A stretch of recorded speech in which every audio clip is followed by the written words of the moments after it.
New Thought Media Network. We are a global broadcast network of positive music, media, and entertainment, inspiring humanity's evolution along the journey of enlightenment and creating a world of love, peace, empowerment, and prosperity for all. New Thought Media Network. Positively inspiring.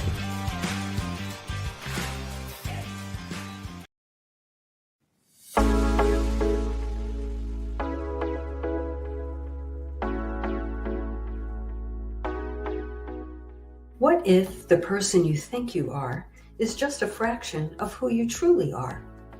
What if years of conditioning and surviving in a challenging world have left you clinging to strategies and beliefs that mask your truest nature? I'm Catherine Duca, psychotherapist and self-esteem coach, and you're listening to Who Do You Think You Are? A show that looks beneath our psychological masks and uncovers our profoundly messy, beautiful, brilliant, tender-hearted essence. Join me as we go in search of the hidden power of our true selves. I'm so glad you're here.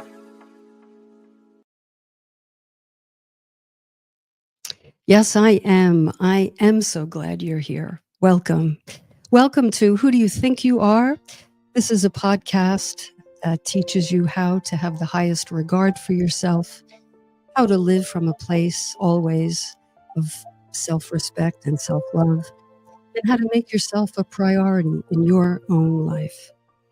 Meet me here each week for curated tips and strategies designed to help you drop your psychological masks, or at least loosen them a bit, connect with your truest essence, and simply live life more easily. Because we know that when we approach life in this way, we naturally have more room, more generosity, and more love for one another. And when have we needed that more? So I bid you a good evening, all wide receivers. Come to the front of the room, wide receivers.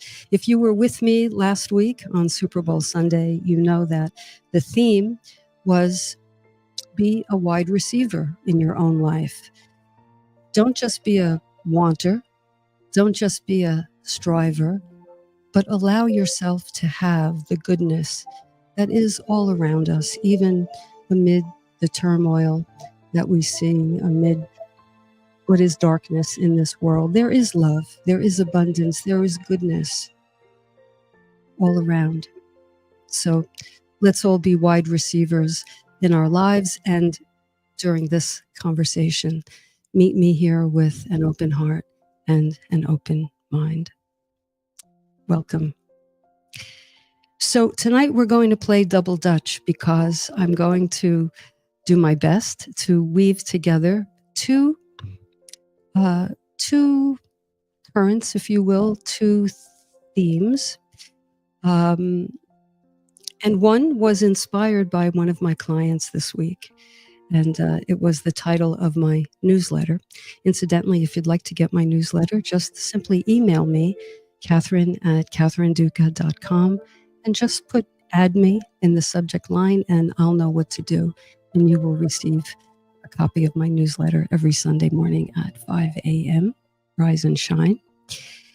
So I was talking to a client this week, and she was sharing with me some of the amazing things that have happened in her life recently, as well as some of the not so amazing things. And what was not amazing was very, very, very challenging, had to do with profound losses and disappointments and heartbreak.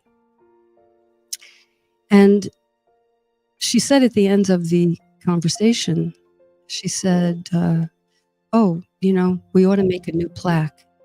Those plaques that you see if you're a fan of home goods, whatnot, you know it well.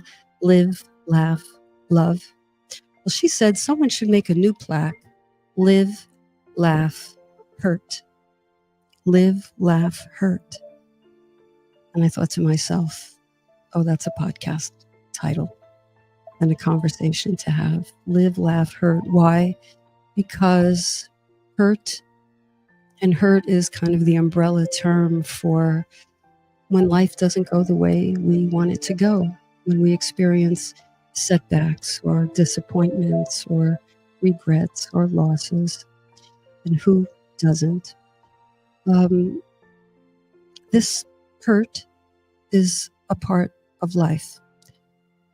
Now, if we're not prepared to go through that, we're going to ask ourselves a certain question. And I know this question well because it's one that I've asked many times. And here's the double Dutch part. So live, laugh, hurt, and why me? Why me? Have you ever asked yourself when something unwanted, unwelcomed comes your way, why me? Am I unlucky? Did I draw the short straw? Why me? And that got me reflecting on at least one of the times, again, there were many, that I asked that question of myself. Why me? And so I want to tell you a little story. And in that story contains something that snapped me out of that question and gave me another perspective. And I offer it to you tonight, dear wide receivers, in the hope that it can help you have an easier time when adversity knocks on your door. So my dad had laryngeal cancer, and he was in the hospital in Manhattan for treatment. And he was, during that hospitalization, it was about a 2-week stay, he was dying, it turned out, but I didn't know it at the time. And part of the surgery to remove the tumor that was on his larynx was to have his voice box removed. And you can imagine how traumatic that was. And he had tubes and the like. And I remember, I think this was actually the night before he passed, the doctor came in to check on him. And my dad mouthed the words to the doctor, why me? Why me? Why did this happen to me? And I'll tell you, all these years later, 20-something years later, I can still hear those words in my heart because he had no voice. But I could hear those words in my heart. And I'll tell you, it scorched me. It scorched me because I myself asked, the universe, the God that I knew at the time. My notion of God has changed since then, but God, why? Why me? And why him? And why are we both suffering?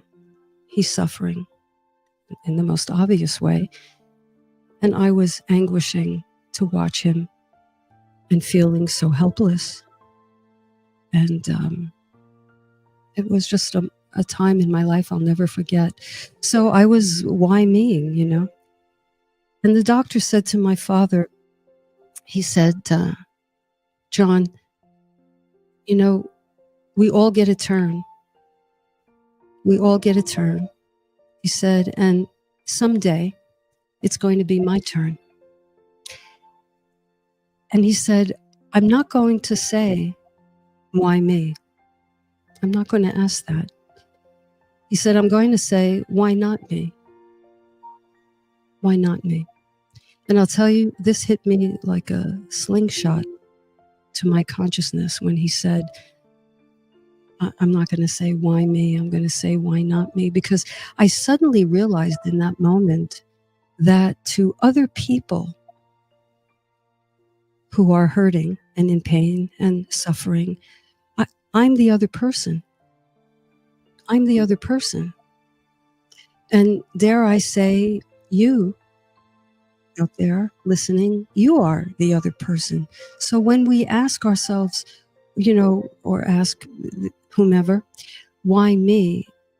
Implied in that question, the subtext of that question is, it shouldn't be me, it should be someone else. And of course, this doesn't mean we wish ill on anyone. It's just, in this culture anyway, very common to think, just please don't let it be me.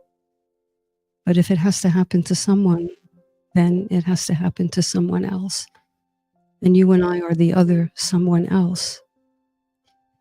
So that really got me reflecting. And I'll tell you, the doctor has no idea of the gift he gave me. It's with me still to this day. And so the truth of the matter is, pain is an inescapable part of life. It just is.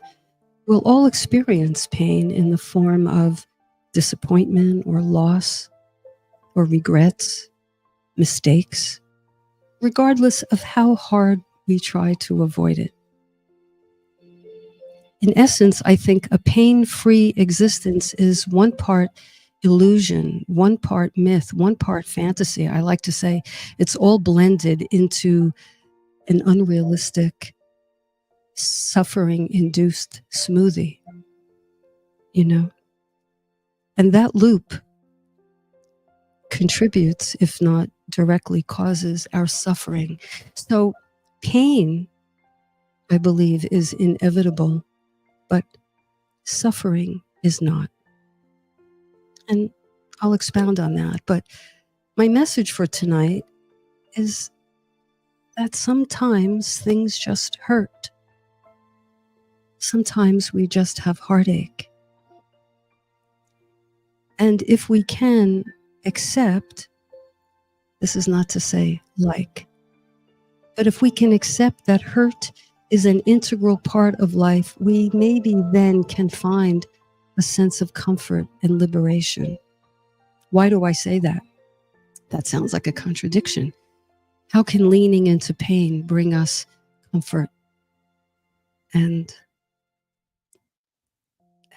calm? Well, I think it can do that because then we don't have to take the pain so personally. When we say, why me? Why me? Why me in the hurricane? Why me in the random violence? Why me with the illness or the injury or the breakup? When we say, why me? The crawl, like on the news, right? Underneath the main story, the crawl is, this isn't supposed to be happening. This isn't supposed to be happening. So we rail against the reality and we try our best to deny it. And sometimes we try, I say, bend the arc of truth to kind of retrofit what we want to believe. And we have a way of distorting reality in our minds, all as a way of protecting ourselves and sparing ourselves pain. But here's the paradox. When we do those things to spare ourselves pain, that's when we suffer. That's when we suffer. Pain is pain, right? Pain is pain. But resisting it, railing against it, cursing the pain, does not help it dissolve. It does not help to ease it. What it does is it kind of strengthens it. By virtue of, we get into a tug-of-war with reality. And who do you think wins when we rail against reality? Reality wins. Now, I'm not saying that we should be resigned when adversity happens or when we encounter a challenge. I'm not saying that at all. I'm not saying we shouldn't try to affect the most positive outcome on situations or circumstances, but the place we're coming from within, if that place is one of acceptance, in other words, I understand that there are certain givens of life, and as a human being on this planet, I'm going to encounter the givens of life. And dare I say, you're going to encounter the givens of life because they're inescapable. But if we think that life is after us, if we think that life has singled us out, or perhaps worse, forgotten about us altogether, then we're going to feel victimized by this thing called life. And we're going to feel that pain, like we have a target on our hearts. And the pain is aimed toward us. Maybe we're going to say it's bad karma. Maybe we're going to call it bad luck. Maybe we're going to say, well, we deserve it. What did you do that you deserve it? I don't know. I must have done something. And then we can live in a kind of gauzy, unclear kind of goo where we blame ourselves, but we don't even know what we're blaming ourselves for. So if you're with me still in this game of double dutch, we have live, laugh, hurt, and we have why me. And when we start to incorporate these two currents, we can have a deeper understanding of what we need to do for ourselves and by extension for one another to help ourselves and the world move through pain so as not to get stuck in suffering. So with that as the backdrop, let me just quickly go to the chat. Welcome, Wayne. Good to see you here. Good evening. Still Bill, the thought from Honolulu. Aloha, Bill. Aloha. There are blessings and lessons in the pain. Yes. Yes, there are. Let me ask you, wide receivers, when you think about your biggest growth spurts, and Bill, I know you've had growth spurts. When you reflect on them, did they arise when things were hunky-dory? Was life the bowl of cherries that we all wish it to be when those lessons surfaced? Probably not. Probably not. Any lesson I've learned in life came from the challenge. It came from hitting a wall. It came from why me and getting nowhere, although the doctor helped me with that. So if we can remember that and really deposit it somewhere deep in our consciousness and draw upon that, knowing the next time we're up against adversity, which could be tonight, tomorrow, whenever it comes, and it will, if we all can draw upon, the last time this happened and the time before that, I thought it was lights out for whatever situation. I thought it was dark. I thought I would never feel better or differently. But what do you know? Something happened. Someone extended themselves to me. Someone said something to me. Someone gave me a hand. I turned the kaleidoscope of my existence 1/4 turn, and I saw things differently. And I didn't think that was possible. I see that in my work with clients all the time. I see it with couples. It is from the mess, from the conundrum, from the puzzle, that when our defense mechanisms are down, our walls are lowered, so interesting, because in that space of vulnerability, we have more access to creativity, believe it or not, to answers that we didn't see before to possibilities. It's such an oxymoron. Is that the word I want? Certainly it's a paradox. So the next time, and I've learned to do this, I've talked about my own cancer diagnosis a couple of years ago. Oh my goodness, if you knew me, you would know how terrified I was of ever getting cancer for no reason, no family history other than this cancer from my father. He did not. Well, I won't go into that, but let me just say that I lived in fear of getting cancer. And then when I got the diagnosis, I freaked out. But I reached out for some help. And you know what happened? I can honestly say, and if you would have told me this then, before my diagnosis, I would have said, well, this is really insane. In a way, my cancer diagnosis was one of the gifts of my life. Why? Because I discovered that people love me and care about me, people in my life. I don't know if I knew it. I don't know if I knew it. I certainly didn't know it anywhere on that level. And in my vulnerability and I felt like jello. And in my jello state, people's love got in, and I felt awash with blessings.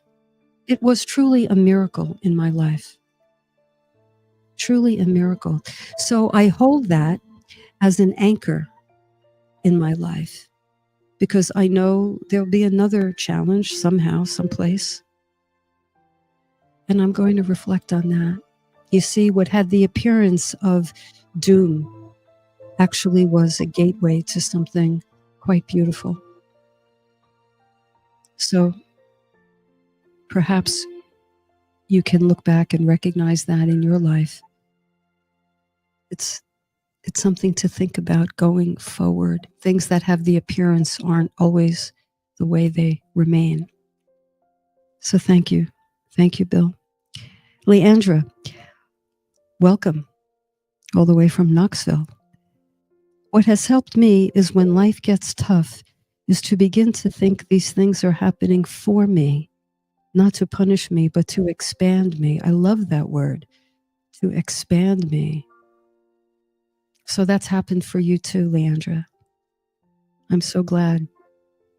We humans like to be sure of things. The thing I think we dislike the most is uncertainty and the unknown. Any unknown or uncertainty, not likers, come to the front along with me, because I think that's the number one thing that challenges most people. And so here's what we do to mitigate the discomfort of uncertainty. We fill in the blanks. We complete the story. And here's what we do. We usually complete the story or fill in the blanks or draw premature conclusions to our least secure place inside. Another way to say that is to our yet unhealed place. And so when we don't understand why something is happening to us, and Leandra, you're saying things are happening not to us, but for us, that we can look at them differently. We can look at these things differently. What had the appearance of. And so we interpret to our insecurity, this happened because I was bad. This happened because I let someone down. This happened because I was a bad kid. This happened because I had, as my grammar school religious teaching taught me, I had impure thoughts. I had evil and impure thoughts, and God never forgets. That's what I was taught as a child. And so even though it's been decades and I've learned and my mind has expanded, Leandra expanded as has yours, those teachings in those early years are like tattoos on my being, and I still have to work with myself. No, this isn't happening because as a third grader I had impure thoughts, evil thoughts. It's happening because it's one of the givens of life.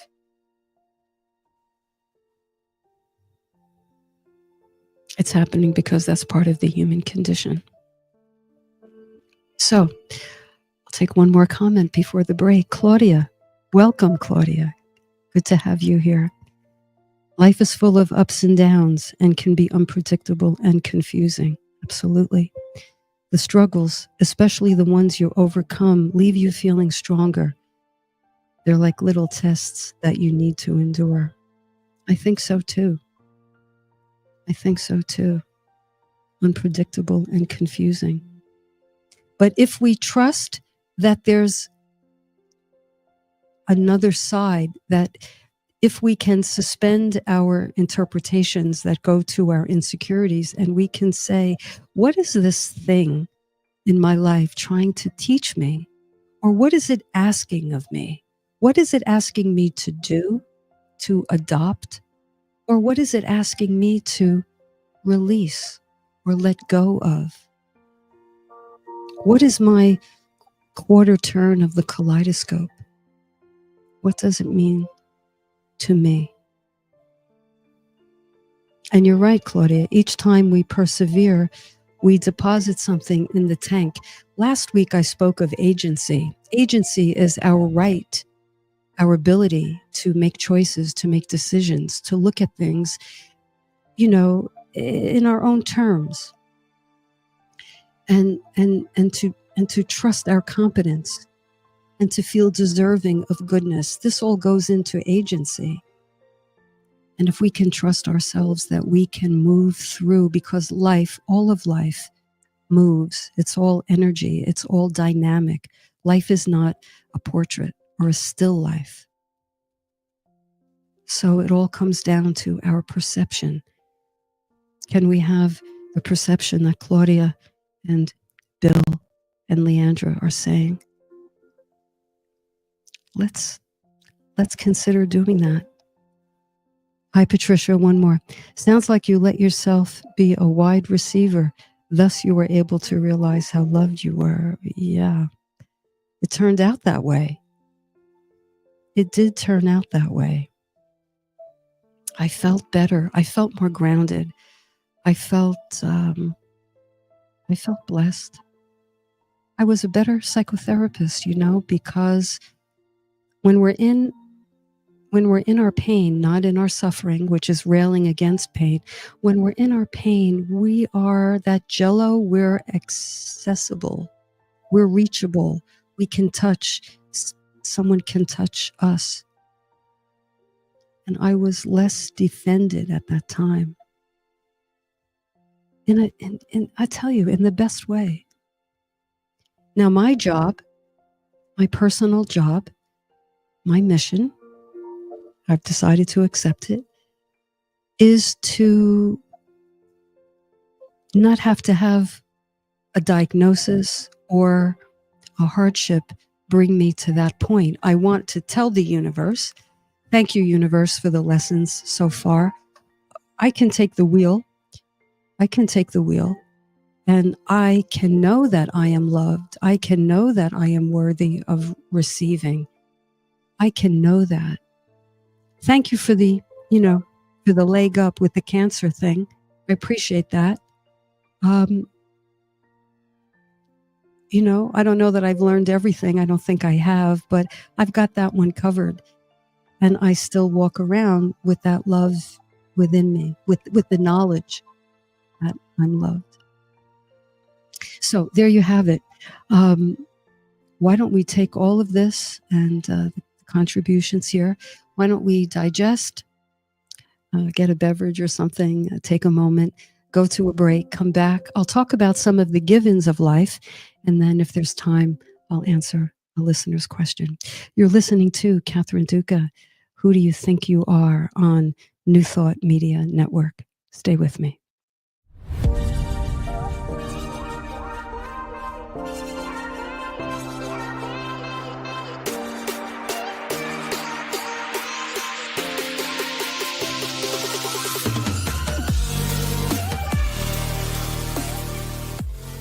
Please help us say thank you to our organizational sponsors, including the Hefferland Foundation, Affiliated New Thought Network, International New Thought Alliance, Science of Mind Archives and Library Foundation, Center for Spiritual Living Denver, Center for Spiritual Living Midtown, New Thought Philadelphia, Planned Happiness Institute, Summit Center for Spiritual Living, One Heart Retreats, Center for Spiritual Living on the Lake, Unity Kitchener, Unity Spiritual Center Ottawa, Om Center for Spiritual Living, Satya Center, Begin Within Ministries, Center for Spiritual Living North Jersey, Unity of Savannah, and the Center for Spiritual Living Seattle,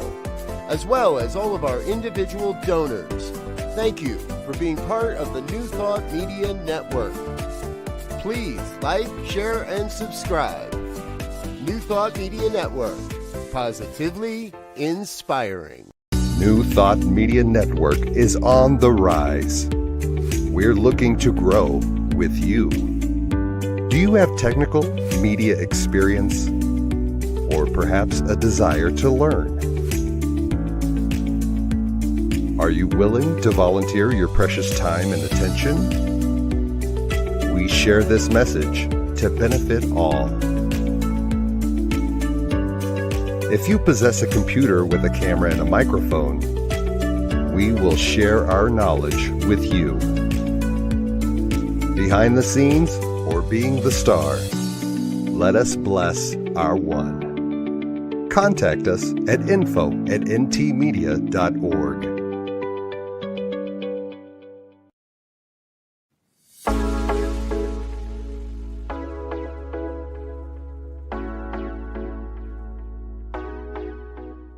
What if the person you think you are is just a fraction of who you truly are? What if years of conditioning and surviving in a challenging world have left you clinging to strategies and beliefs that mask your truest nature? I'm Catherine Duca, psychotherapist and self-esteem coach, and you're listening to Who Do You Think You Are?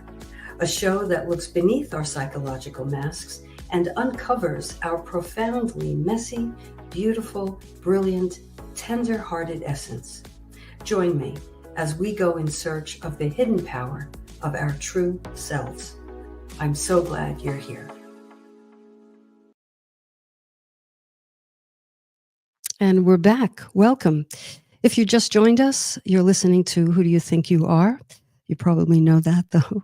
We are talking about, in the spirit of being a wide receiver, we're talking about the question, why me, when adversity happens? And we're more deeply than that, we're talking about the difference between pain, which is inevitable in life, and anguishing or suffering, which is not inevitable. Anguish and suffering is the result of railing against the pain that we feel. So I'm going to talk about some of the give-ins of life, but I'm trying to keep up with the chat. I'll tell you, I have the most loyal listeners, and I am so grateful. This really, you listeners who contribute here really make the show. You make the show. I love that you're here, and I appreciate that you're here. And I want to say to Wayne, I know you've been adding a lot, and you said that God and I are one. Here. God and I are one. We are not separate from God. We are expressions of God. We are not only loved, we are loved. So Wayne, I'm with you on that. Let's see. Janine, welcome. Welcome. Good to see you. It's like we have life exactly backwards. Something traumatic happens and it feels surreal, unreal. Emphasis on the un, yes. But it turns out to be the realest thing there is. Reality breaks through to shatter illusions. You're absolutely right, Janine. When we have illusions of life, we're not respecting the reality. We're distorting the reality, as I said before, to retrofit our own expectations and desires. And we have it backwards. So we need to go from the unreal to what? To this is real. It is what it is. And again, this doesn't mean we don't do anything with life. I mean, any social change, any significant, uh, uprising happened because people channeled their anger and they channeled their outrage. And, I mean, in this century alone, we have social movements that arose from adversity, right? So this is not about complacency. It's about step one. The thing that I'm trying to make unreal is really real.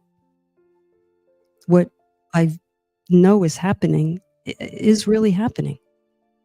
And then go from there. Dawn, I think I saw Dawn. Let's see.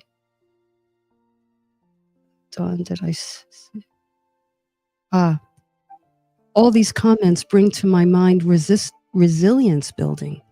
Resilience building. We learn new skills, discover strengths we didn't know we had, and expand our perspective about life, seeing it as more than good or bad. Mm-hmm. Absolutely. And with this, Dawn, I'm going to move into some of the givens of life, because part of developing new skills, new coping skills, and new strengths is from understanding these givens and going from there. Because as I read through these, you'll recognize all of them. And just imagine if you or someone you know doesn't accept these givens. Where does this leave one? It leaves one in a very tight spot. So one of the givens of life, of course, is mortality. Everyone will die. Those we love will die. We will die. We don't know who will die first, but the concept of impermanence is just one of the fundamentals of life. Nothing, no one lives or lasts forever. So I've worked with people who have a very difficult time conceptualizing that the people they love, their parents, for example, will die.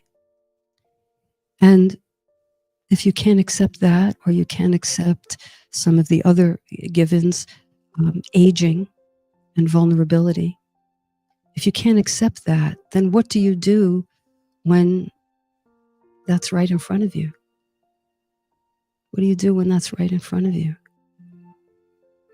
So if we don't bend with the reality, if we get rigid and resistant and brittle, we can only suffer, because there's no way out of that.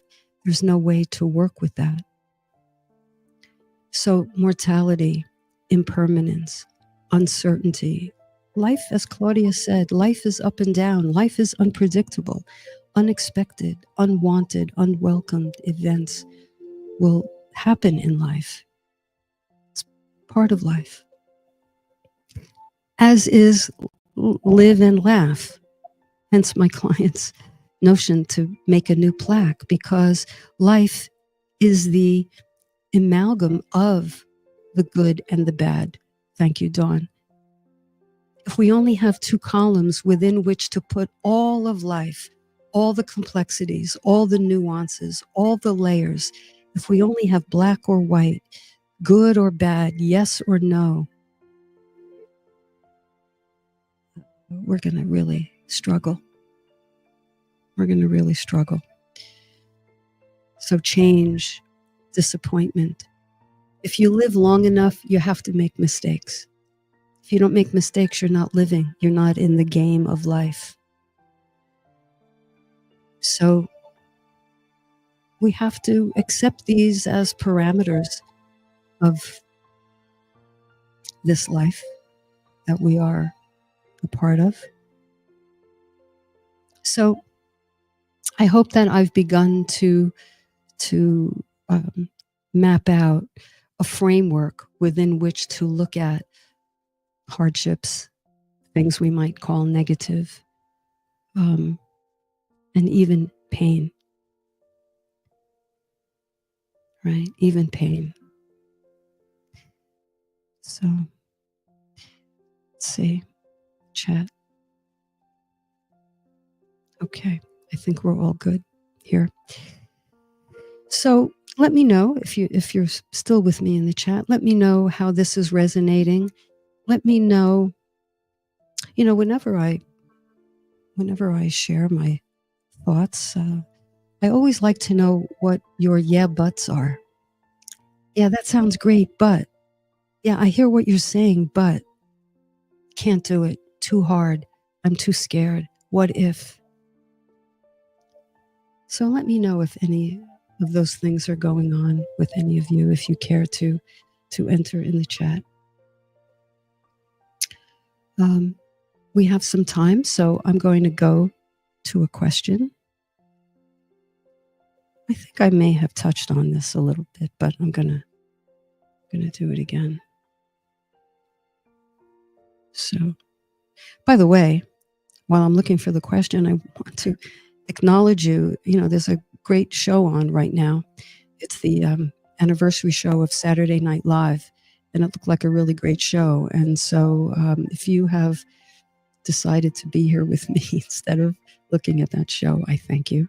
If you have any interest in that show, if you've recorded it or something and you're here with me, thank you, thank you, thank you. It means a lot to me. Okay, here's a question. I feel like if I accept the givens of life, I'll just become complacent and give up on my goals and dreams. How can I balance acceptance with motivation and ambition? Let me just run through that again. I feel like, which is to say, this person maybe is a bit afraid, that if I accept the givens of life, I'll just become complacent and give up on my goals and dreams. How can I balance acceptance with motivation and ambition? Well, think about it. I don't have this person's name actually at the ready. So I don't know if you're listening, but if you accept that life is impermanent, life itself is life, well, life on this plane, let's start there, is impermanent, and everything in life has an ending. If you accept that and then give up on living, I think that's retreating. Now, no judgment here, of course, but we all are operating under the same givens. This is what I find so interesting. These basics of life make for the most level playing field, because impermanence is just as true for you as it is for me, as it is for anyone in the chat, as it is for anyone on a different continent. We are all operating under the same givens of life. So to give up is to deprive yourself, I think, of the opportunity to live, to mix it up, to get messy, to get your hands dirty, to fail, to let someone support you, to offer someone support. Oh, there's probably a million more. But if you look at it as a fait accompli, I think then you stop living today. So even though we all confront mortality at some point, if you give up or become complacent, you might wake up in the morning but is that living? And then think about that. How much sense does it make to stop living when you're still very much alive? So the givens have nothing to do with becoming complacent. In fact, you can kaleidoscope turn. You can look at this as life is so precious because it's impermanent. And what do we have? We have the now. We have this moment. This moment is the portal. If we live too much in the past, I think we get depressed. We ruminate, we review, we lament, we correct ourselves, we live in our heads. If we live too much in the future, that's likely to make us anxious. What if? And then if that thing happens, what if from there? On and on and on. We can what if ourselves into outer space. And there are no answers for that.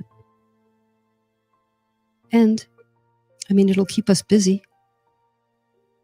And sometimes that's a defense mechanism, staying in our heads, asking those questions, ruminating, is how we stay busy to not confront this hallway that I believe we have to walk through in order to live. The verb to live. We have to walk through that discomfort. We have to take the risk. We have to be willing to see what happens. Now, we're much more able to do that if we have self-awareness and we go, as we've been talking on this program since the beginning, we go to the root of ourselves and we know that we are an extension of the divine. Each of us is. No more and no less than anyone else. Now, some of us are in darkness because we have shut off that light. We've removed ourselves from that light, but each of us has equal access to it if we choose to step into that access and tune into that frequency. So all of this is a level playing field. And if we can trust that fundamentally, if we can trust in our goodness, then we trust our capacity to be competent, not to live life perfectly, but I think to live life in excellence, meaning to the best of our aliveness, to the best of our awakenedness. Because two things make, I think, self-esteem and self-love. One is the competence that we can live this thing called life and navigate it. And these conversations are to that end. And secondly, to know, not here, but in the heart, that we are worthy of a life that works. And so is everyone. So is everyone. So we have the competence with which to live life, and we have the self-worth that says we deserve a life that works, a life that is meaningful and fulfilling. You know, Viktor Frankl, I quote him quite often, you may notice. He wrote a book, Man's Search for Meaning. And Viktor Frankl was an Austrian. He died, I think, in the late 90s. He was an Austrian neurologist and psychiatrist and philosopher who survived the Holocaust in the worst of the worst. And he wrote a book when he was freed from the Holocaust. He wrote a book called Man's Search for Meaning. And his whole premise is that looking for the meaning in life is what gives life meaning. So someone said in the chat, it might have been Claudia, might have been Leandra. Looking for the meaning in life. What is this telling me? What is this asking of me? What is this asking me to let in or let go of? That's what I mean by the meaning of something. That's what gives life meaning. If we just see ourselves as the tail being wagged, as someone who is at the effect of circumstances, that's a still life. That's an oil painting. Oh, why did this happen to me? When is this going to be over? Why me? Why not her? Why not him? Why not you? That's not working with it. That's being very, I would say, one-dimensional. And this conversation and what you've written in the chat are much more three-dimensional. And that's what wide receivers are. We are three-dimensional human beings in the yin and yang of life. We're in life for all of it. And we're not going to be shocked when we don't know answers. We're not going to be, undone when we hit an unknown. And hopefully we won't be undone when big adversities happen. We can lean on one another and lean on that which exists in all of us that is infinite and unyielding and unceasing, and that is divine love. So friends, these are my thoughts. Thanks for playing double dutch with me tonight. If you see a plaque that says live, laugh, hurt, send it my way. I haven't seen it at Home Goods, but I think they would do well to create such a plaque. Leandra, no buts from me. All right, great. Still, Bill, if at first you don't succeed. That's right. That's right. Patricia, our beauty is in our imperfection. Yeah, my favorite book written by Brene Brown. I'm kind of unpopular with this choice, but I loved her book, The Gifts of Imperfection. I really recommend that read. It's terrific. She would agree with you, Patricia. Our beauty is in our imperfection. Dawn could speak to this. Dawn, I don't know if you're still listening, but there's a Japanese art. What's it called? When a beautiful bowl is broken. There's the art of kintsugi. And Dawn's probably watching Saturday Night Live. All right, Dawn, it's okay. What they do is that in this art form is the crack is filled in with gold, which is very obvious. They don't use crazy glue and try to eliminate the crack. They actually highlight the crack. They fill it in with something infinitely more valuable than the porcelain, if you will. They fill the crack in with gold, and hence broken is beautiful. And not in this culture, but we can say that of our laugh lines and our wrinkles. That's what comes from living life. And so let's honor, thank you, Patricia, let's honor our cracks and crevices and our imperfections. Let's be in radical acceptance about that. Let's not succumb to the fake, phony, fraudulent, cookie cutter, image polishing stuff that social media is made of. Let's resist that. Let's not go there. Let's take a higher consciousness view. Let's be real, Janine. Let's not live our lives. Let's not negate or discount or devalue what we've been through. Everything we've been through has gotten us where we are. You know that. So, I enjoyed this conversation. I loved having it with each of you. Thank you. Thank you so much. You honor me by coming on and lending your voice and giving your time and your input and talking to one another. We are at time. And so this is when I say, take all of this and just gently, you don't even have to do anything. You don't even have to. If anything, just remember the words of my dad's doctor. I'm not going to ask why me. I'm going to ask, why not me? Why not me? And then do what we can. Do what we can to get through. And to get through well. And to get through intact. And to get through with an open heart. So, dear listeners, wide receivers, I wish you well tonight. I wish you a good night's sleep. Just let this recede into the background. Don't do anything. If you liked this conversation, it's all back there. And you'll notice without any effort, I promise you, you'll notice that you're doing things differently. You're approaching your life a bit differently.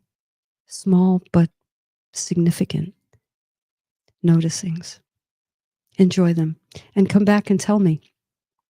I will be here next week at the same time and we'll have another great conversation. So until then, be well. You're listening to Who Do You Think You Are? I promise you, who you are is much better than who you think you are, much more magnificent than who you think you are. Thank you for joining me. You've been listening to me on New Thought Media Network. Have a good night. Thank you.